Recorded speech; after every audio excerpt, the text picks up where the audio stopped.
तुका मने समध्यान ते हे चरण सुकुमार डोळे कान त्याचे ठाई मन पाये राव हे। याच ठिकाणी अभंगाच्या सेवेला पूर्णविराम आहे।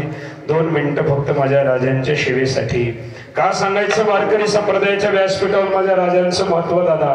का करायची माझ्या राजांची सेवा?